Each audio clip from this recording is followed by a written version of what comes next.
Hey everyone. तो आज मैं आप लोगों को ये बताऊंगा कि आपको कौन सा प्रोग्रामिंग लैंग्वेज फर्स्ट सीखना चाहिए एज ए बिगिनर। आपको ऐसा टाइप का वीडियोस बहुत मिल जाएंगे यूट्यूब पे जो आपको ये बोलेंगे कि आपको पाइथन सीख लेना चाहिए, कि आप पाइथन सबसे ईजीएस्ट लैंग्वेज है, बस जावा सीख लेना चाहिए, जावा एकदम demandable programming languages dot dot वगैरह वगैरह, ऐसा बहुत सारा।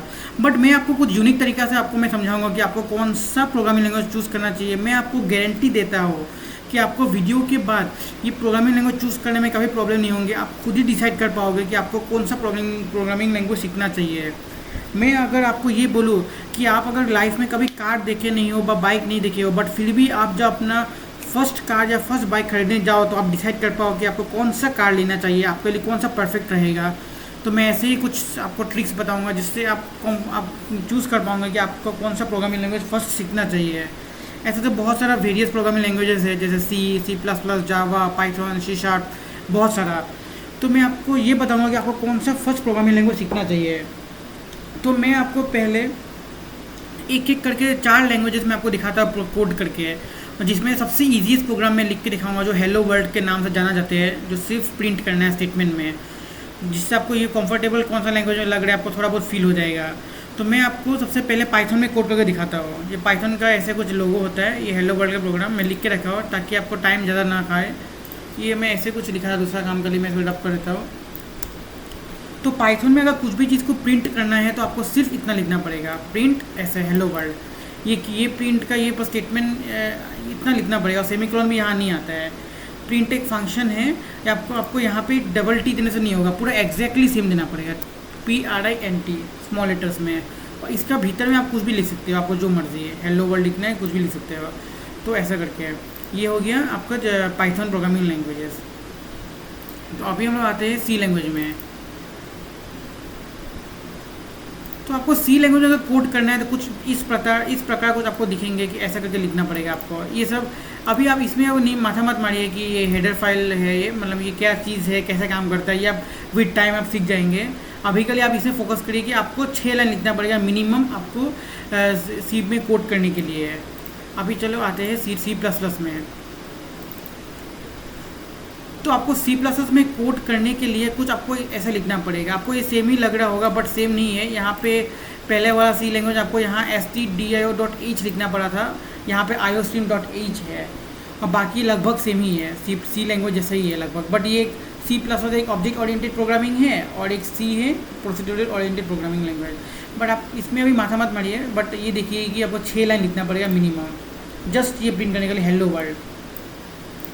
अभी आते हैं जावा में। मैं जावा को बिल्कुल रिकमेंड नहीं करूँगा कि आपको as a first programming language सीखना चाहिए, कारण ये थोड़ा सा लिटिल बिट टफ है और आपको थोड़ा कॉन्सेप्ट क्लियर होने में प्रॉब्लम हो सकती है जावा अगर आप फर्स्ट प्रोग्रामिंग लैंग्वेज आप बनाएंगे तो मिनिमम आपको इतना लिखना पड़ेगा यहाँ से यहाँ तक आपको जावा में प्रिंट करने के लिए। आप देख सकते हैं कि एक हेलो वर्ल्ड लिखने के लिए भी कितना टफ जैसा कुछ काम किया है, पब्लिक, स्टैटिक, वॉइड, मेन, आपको बहुत टफ लग सकता है स्टार्टिंग में सीखने में। ये सब बहुत सारे कॉन्सेप्ट इसका पीछे, जैसे कि फॉर एग्जांपल अगर आप सी लैंग्वेज सी प्लस सीख के आएंगे या सी प्लस कुछ भी, तो आपको ये पता रहेगा कि स्टैटिक का काम क्या है। फिर अब जावा में आएंगे तो डायरेक्टली पता चल जाएगा कि स्टैटिक का काम तो ये है, इसलिए मैंने यहाँ स्टैटिक लिखा है। अब पकड़ लीजिए बिगिनर है, अब बिगिनिंग जब कोड करेंगे तो आप ये कैसे समझेंगे कि स्टैटिक का काम क्या है, पब्लिक का काम क्या है। ये सब पहले वाला प्रोग्रामिंग लैंग्वेज में सिखा दिया जाता है, पब्लिक का काम क्या है, स्टैटिक का काम क्या है, वॉइड का काम क्या है, ऐसे करके। तो फर्स्ट प्रोग्रामिंग लैंग्वेज जावा में आपको बहुत ट्रिकी लग सकता है, तो आपको ये मैं बिल्कुल रिकमेंड नहीं करूँगा।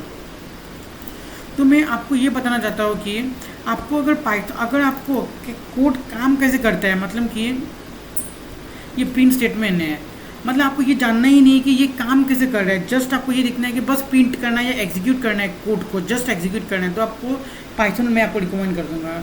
अगर आपको जस्ट कोडिंग करना है, बस मतलब कैसे काम करना है वो आपको नहीं जानना है। सपोज आप आपको कार चलाने आता है बट आपको इंजन का काम क्या है या उसका गियर का काम क्या है आपको वो नहीं जानना है, तो आप पाइथन आप चूज़ कर सकते हो। बट अगर आपको कोडिंग काम कैसे करता है, सपोज ये जो है प्रिंट फंक्शन, ये प्रिंट किया क्यों, हेलो वर्ल्ड किया क्यों, कैसे किया, मतलब पूरा एकदम टेक्निकल जानना है आपको कि मतलब कैसे इंजन काम कर रहा है अंदर का, मतलब ये तो फ्रंट पाइथन मतलब इन शॉर्ट अगर बोलो तो फ्रंट एंड में नॉलेज देगा, मतलब कोडिंग करने के बाद ऐसा आउटपुट आता है। बट बैकएंड में काम कैसे कर रहा है वो आपको जानना है। बैकएंड मतलब वेब डेवलपमेंट के साथ रिलेट मत करिएगा, यहाँ बैकएंड ऐसे कुछ है नहीं प्रोग्रामिंग लैंग्वेज में, जस्ट मैं एग्जांपल के तौर पे वर्ड यूज़ किया बैकएंड। मैं यूज़ नहीं करता, आपको कन्फ्यूजन लग जाएगा इसमें मुझे लगता है। बट आपको ये जानना है कि काम कैसे करता है ये प्रिंट स्टेटमेंट, ये एग्जीक्यूट क्यों किया, कैसे किया, अगर ये सब जानना है आपको तो आपके लिए सबसे बेस्ट सी लैंग्वेज होगा। पकड़ लीजिए आपको सिर्फ गाड़ी चलाने सीखना है, बस ड्राइविंग करना है, तो आपके लिए पाइथन बेस्ट है। बट ड्राइविंग के साथ साथ आपको गियर का काम क्या है, मशीन कैसे काम कर रहा है, अंदर का इंजन कैसे काम कर रहा है, आपको वो सब भी जानना है, तो सी लैंग्वेज बेस्ट है। तो आपको समझ में आ गया होगा आपको क्या चीज़ सीखना है, सिर्फ कोडिंग करना है या कोडिंग काम कैसे करता है वो भी जानना है। मुझे जहाँ तक लगता है आपको दोनों ही चाहिए होगा, कोडिंग कैसे काम कर रहा है वो भी जानना बहुत इंपॉर्टेंट है। अगर आपको आता है फंक्शंस लिखने बट फंक्शन होता क्या है आपको यही नहीं पता, तो एक शेमलेस जैसा बात हो जाएगा। तो वैसे टाइप का ही है। सपोज आपको ये प्रिंट एफ हेलो वर्ल्ड लिखने आता है बट आपको कोई पूछा कि ये प्रिंट एफ हेलो वर्ल्ड काम कैसे करता है, तो आप बोल ही नहीं पाए, तो एक तरह से शेमलेस जैसा बात हो गया कि मतलब गाड़ी चलाने आता है बट गाड़ी चल कैसे रहा है वही नहीं पता, वैसे टाइप का। तो मैं आपको ये रिकमेंड करूँगा कि सी लैंग्वेज से आपको शुरू करना चाहिए। मैंने भी सी लैंग्वेज से शुरू किया था, एकदम परफेक्ट लैंग्वेज है कोडिंग की जर्नी के लिए। पूरा आप एकदम डेप्थ नॉलेज आपको मिल जाएगा कि सब कुछ काम कैसे करते हैं मतलब इसमें। अब पाइथन अगर सीखेंगे तो पाइथन सबसे ईजीएस्ट प्रोग्रामिंग लैंग्वेज तो है, पाइथन सबसे ईजीएस्ट तो है, बट आपको इसमें डेप्थ नॉलेज नहीं मिलेगा काम कैसे करता है। सपोज मुझे 2 नंबर को ऐड करना है, तो मैं आपको दिखाता हूँ। 2 नंबर को ऐड करना है तो सिंपली a = 3 b = 4 और फिर प्रिंट यहाँ पे a + b, ये कर देने से सीधा कोड आउटपुट आ जाएगा प्लस का। आप देख सकते हैं यहाँ पे आ गया हेलो वर्ल्ड, तो पहले वाला प्रिंट किया फिर 7 नंबर आ गया, तो ऐसे करके है यहाँ पे डायरेक्टली हो गया। बट a = 3 क्यों लिखा, b = 4 क्यों लिखा, ये सब आप पाइथन के थ्रू अगर समझने की कोशिश भी किया तो आपको इतना डेप्थ में आपको कोई भी नहीं सिखाएगा, मतलब कि a = 3 मैंने क्यों लिखा, b = 4 क्यों लिखा। बट लिखा क्यों होगा, कोई यूट्यूबर पर कोई भी कोर्स में अगर बोल भी दे कि लिखा क्यों है, बट ये तो नहीं बोलेगा कि ये कहाँ पे मेमोरी में क्या हो रहा है, कौन सा लोकेशन में सेव्ड है, रैम का कहाँ पे है, प्रोसेसर का काम क्या है, ये सब भी नहीं बोलेगा। बट आप अगर सी लैंग्वेज सीखेगा, सी लैंग्वेज के लिए बेस्ट वीडियो में बोलता हूँ आपको कोड विद हैरी का 15 आवर्स का प्लेलिस्ट आपको देख लेना चाहिए। पूरा डेप्थ नॉलेज आपको मिल जाएगा कि प्रिंट एफ हम लोग लिखा क्यों, इसका काम क्या, सब वगैरह वगैरह सब आपको समझ में आ जाएगा ऐसे में। और मैं आपको ये रिकमेंड करूँगा कि आप सी लैंग्वेज से शुरू करिए, एकदम first programming language with as well as आप अगर गेट का प्रिपरेशन नहीं भी कर रहे हो तो भी जस्ट गेट सी लैंग्वेज आप प्रिपरेशन कर लीजिए।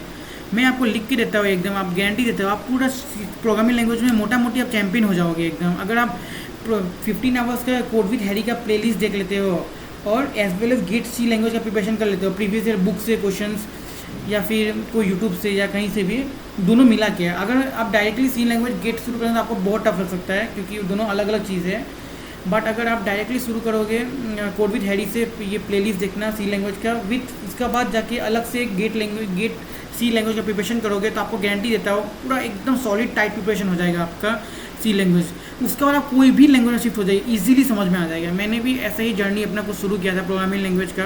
पहला प्रोग्रामिंग लैंग्वेज सी लैंग्वेज रखा था, सी लैंग्वेज खत्म होने के बाद मैंने गेट सी लैंग्वेज का प्रिपरेशन किया। तो ये दोनों मिला के कॉम्बिनेशन बहुत स्ट्रॉन्ग हो गया था क्योंकि गेट का क्वेश्चन तो कॉन्सेप्चुअल होता है। अभी मुझे ऑलरेडी सी लैंग्वेज से कॉन्सेप्ट बोल ही दिया कि कैसे बैकएंड में काम कर रहा है, पीछे में हेलो वर्ल्ड कैसे लिखा गया, सब कुछ बोल ही दिया। अभी गेट का प्रिपरेशन तो और भी मुझे बोल दिया कि ये प्रिंट एफ का ऐसा ऐसा वैसा है, सब चीज़ और भी सॉलिड हो गया ओवरऑल, मतलब क्योंकि गेट में MCQs आते हैं तो वहाँ पे और भी कॉन्सेप्ट क्लियर हो गया। तो कहीं ना कहीं मुझे ये गेट प्रिपरेशन जो सी लैंग्वेज का है काम आएगा। अगर आप गेट का प्रिपरेशन नहीं भी कर रहे हो तो कहीं ना कहीं तो फ़ायदा करेगा क्योंकि आपको पूरा डेप्थ नॉलेज हो जाएगा कि फंक्शन यूज़ क्यों करना है, फंक्शन में ऐसा क्यों नहीं हो सकता है, क्यों होता है, सब कुछ पता चल जाएगा। तो ओवरऑल आप कुछ भी मत देखिए कौन सा डेवलपर क्या बोल रहा है या आपको कौन सा कंपनी में क्या लग रहा है, आपको जस्ट शुरुआत देना है प्रोग्रामिंग लैंग्वेज। तो सी लैंग्वेज तो आना ही चाहिए, मैं बोल रहा हूँ। कभी ना कभी आपको सी लैंग्वेज तो सीखेगा ही आप, तो फ्यूचर में भी कोई भी ऐसा बंदा नहीं होगा जो डेवलपर है और सी लैंग्वेज नहीं आता है, सबको ही आता है सी लैंग्वेज, जो भी कोडर्स है। तो कुछ कोडर्स पाइथन से शुरू करते हैं, कुछ जावा से, तो कुछ C++ से। बट मैं आपको ये रिकमेंड करूँगा कि आप सी लैंग्वेज से शुरू करिए, एकदम सॉलिड प्रिपरेशन हो जाएगा। तो आज का वीडियो में सिर्फ इतना ही। आई होप आपको समझ में आ गया होगा कि आपको मैं ये रिकमेंड किया कि C language with as well as GATE C language preparation, मतलब सी लैंग्वेज क्लियर खत्म होने के बाद सी लैंग्वेज का बेसिक्स कॉन्सेप्ट, उसका बाद आप गेट सी लैंग्वेज में आ जाइए, शिफ्ट हो जाइए। गेट सी लैंग्वेज का कहीं यूट्यूब से या प्रीवियस ईयर क्वेश्चन कर लीजिए, पूरा सॉलिड टाइप प्रिपरेशन हो जाएगा आपका प्रोग्रामिंग के बेस में। उसका बाद मैं बोल रहा आप चैंपियन हो जाओगे अपना क्लास का प्रोग्रामिंग लैंग्वेजेस में। उसका कोई भी प्रोग्रामिंग लैंग्वेज आप सिलेक्ट करिए, आराम से समझ में आ जाएगा। अगर सी लैंग्वेज आपको 1 महीना लगा तो आपको पाइथन सीखने में जस्ट 20 डेज लगेगा या उससे लेस देन लगेगा, ऐसे करके। तो thank you, all the very best.